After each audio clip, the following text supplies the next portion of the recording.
அர்ஜுனன் போர்க்களத்துல சண்டை போடுறதா வேண்டாமான்னு கொஞ்சம் தயங்கினான். அப்போ கிருஷ்ணன் என்ன பண்ணான், இல்ல நீ தயங்காதேன்னு அவனுக்கு மொத்த பகவத்கீதையும் உபதேசம் பண்ணிட்டான். அப்புறம் தான் கிருஷ்ணன் யோசிச்சானா, ரொம்ப பெரிய பெரிய டாப் சீக்ரெட் எல்லாம் பகவத்கீதைன்னு அர்ஜுனன்ட்ட போய் நாம சொல்லிட்டோமே, விஷயத்தின் பெருமையையும் சிந்திக்கல, கேட்கிறவனுக்கு அதுக்கான தகுதி இருக்கான்னு யோசிக்கல.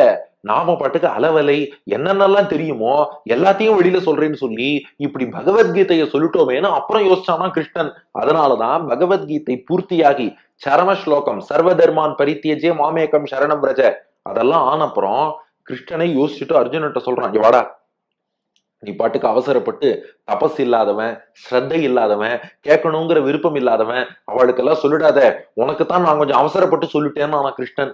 ஏன்பா அவசரப்பட்டு சொன்னான்னா, கிருஷ்ணன் திரௌபதியின் நிலைய நினைச்சு பார்த்தானா. ஐயோ அந்த பெண் பாவம், 13 வருஷம் முன்னாடி அப்படி ஒரு அவமானத்தை சந்தித்தாள், இன்னைக்கும் தலைவிரி கோலமாக இருக்கிறாள், இந்த கௌரவர்களை வீழ்த்தினால்தான் கூந்தலை முடிந்து கொள்வேன்னு சொல்லியிருக்கா, அந்த பாஞ்சாலி திரௌபதி என் திருவடியில விழுந்து சரணாகதி பண்ணியிருக்கா, அவளுக்கு நியாயம் கிடைக்கணும், அந்த திரௌபதிக்கு நியாயம் கிடைக்கணும்னா இப்ப அர்ஜுனன் சண்டை போடணும். டாப் சீக்ரெட் வெளியில சொன்னாலும் பரவாயில்ல, என்னை நம்பி இருக்கும் திரௌபதிக்கு நல்லது நடக்கணும்னு நினைச்சானா.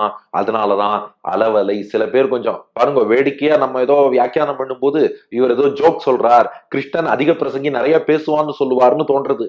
ஆனா உள்ளுக்குள்ள பகவானுடைய கல்யாண குணம் எவ்வளவு இருக்கு பாருங்க. அதுதான் மணவாள மாமுனிகள் வியாக்கியானத்தோட டெப்த். அதுக்காக என்ன பண்ணான், நான் டாப் சீக்ரெட்டையே வெளியில சொன்னாலும் பரவாயில்ல, இவன் சண்டை போட்டு எப்படியாவது கௌரவர்களை வீழ்த்தணும், திரௌபதிக்கு நியாயம் கிடைக்கணும். அப்போ ஒருத்தர் திருவடியில விழுந்துட்டா அவளுக்காக முக்கிய ரகசியத்தை உடைத்து கூட அவர்களை காக்க பகவான் தயங்க மாட்டான் என்பது இதுல இருந்து புரியுறது இல்லையா.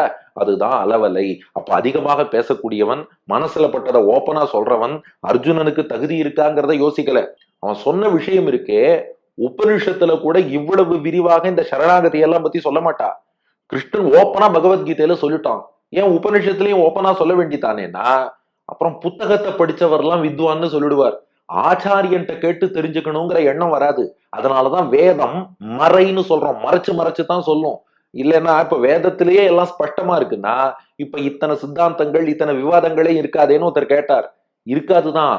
ஆனா வேதமே எல்லாத்தையும் தெளிவா சொல்லிட்டா அந்த புத்தகத்தை படிச்ச எல்லாரும் வித்வான், புத்தகத்தை படிச்சே நான் நல்ல வழியில போயிடுவேன்னு சொல்லிடுவான்.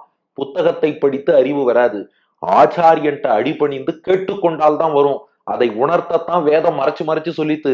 ஆனா கிருஷ்ணன் என்ன பண்ணிட்டான், அதெல்லாம் சிந்திக்கல, என் காலில் விழுந்த திரௌபதியை காப்பாத்தணும், அளவலை எல்லாத்தையும் வெளியில சொன்னான்.